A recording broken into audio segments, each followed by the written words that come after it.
Hello everyone, welcome back to my new video. আশা করছি তোমরা সবাই ভালো আছো, তো আমরাও ভালো আছি। তো দেখো, আজকে তোমাদেরকে শেখাবো যে খুব সহজেই কিভাবে লেটার দিয়ে ড্রয়িং করা যায়। তো ফার্স্টে আমি এখানে করে নিয়েছি। তো চলো দিয়ে কত তাড়াতাড়ি একটা ছবি আঁকা যায় তো দেখে নাও। ফার্স্টে দেখো, এর মধ্যেখানে যে অংশটা ফাঁকা থাকবে তো সেই অংশটা কিছুটা লাইন করে ভরিয়ে দেবে। তারপরে দু সাইড থেকে দুটো ডি করে উল্টো সাইডে দুটো করে দেবে।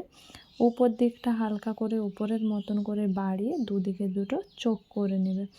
তো দেখো, দুদিকে দুটো চোখ করে নেওয়ার পরে উপরে দুটো বুটি দিয়ে দেবে।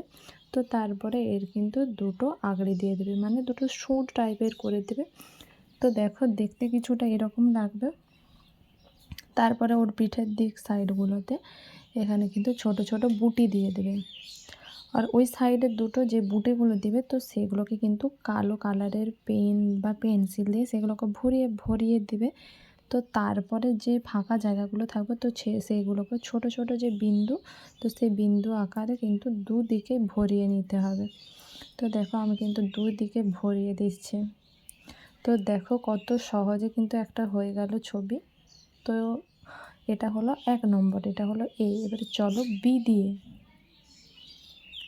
ফার্স্টেই আগে বড় করে বিটা করে নেব। তো হলো, তারপরে দেখো আবার উল্টো সাইডে একটা বি। তো দেখো, বি দিয়ে কিন্তু সহজে একটা বাটারফ্লাই করা যায়। তো একদিকে বি করাই ছিল, তো আরেক দিকে কিন্তু উল্টো সাইডে আরও একটা উল্টো দিকে বি করে নিয়েছি। তো তারপরে দেখো, ওর যে প্রজাপতির যে সুঁড়গুলো তো সেগুলো করে নেব।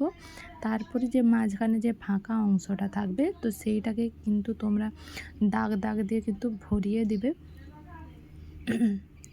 তো তাহলে দেখো কত সহজে তোমরা একটা বাটারফ্লাই করতে পারবে। তো তারপরে এটাকে কিন্তু তুমি কালার করে দেবে।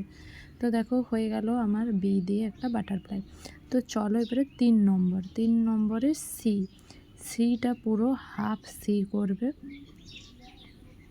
দেখতে পেয়েছো মধ্যেটা কিন্তু ফাঁকা।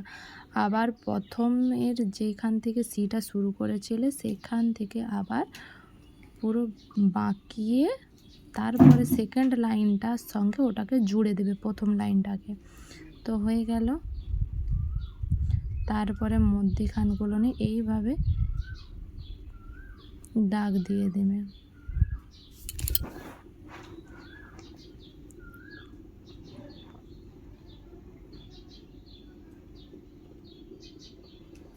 তারপরে উপর দিকে শেপ করে নিচের সাথে মিশিয়ে নেবে। দেখো, এখানে একটা কিন্তু শামুক হয়ে গেল।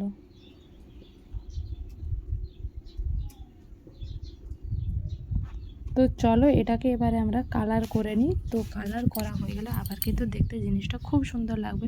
তো চলো, সি দিয়ে কিন্তু আমরা খুব সহজে একটা শামুক করে নিয়েছি। তো চলো এবারে ডি দিয়ে করব। তো ফার্স্টেই ছোট্ট করে একটা ডি করে নিয়েছি। তো সামনে আগের দিকে একটু রাউন্ড করে একটু মুখটাকে বাড়িয়ে নেব। তো দেখো, মুখটাকে রাউন্ড করে আমি একটু বাড়িয়ে দিলাম। তো এটা আমি একটা খুব সহজে একটা মৌমাছি করে দেখাবো। তো পেছন দিকে নেজটা একটু বাড়িয়ে দিলাম, তারপরে দুটো চোখ করে দিলাম, তারপরে একটা মুখ করলাম, আর এর সুঁড় দুটো উপর দিকে করে উপরে এবারে চলো ডানাগুলো করবো। তার আগে নিচে দুটো পা করে দিলাম, আর উপরে বাকি ছিল দুটো ডানা। তো দেখো, এবারে ফাইনালি কিন্তু এটা আমার কমপ্লিট। তো ডানা করে নিয়েছি। তো মাঝখানের যে দাগগুলো ছিল সেটা দুটো করে দেব। তো তারপরে কিন্তু এটাকে আমি কালার করে দিয়েছি। তো দেখো, তো এ বি সি দিয়ে খুব সহজে কিন্তু করে নিলাম। তোমাদের ভালো লাগলে অবশ্যই লাইক কমেন্ট শেয়ার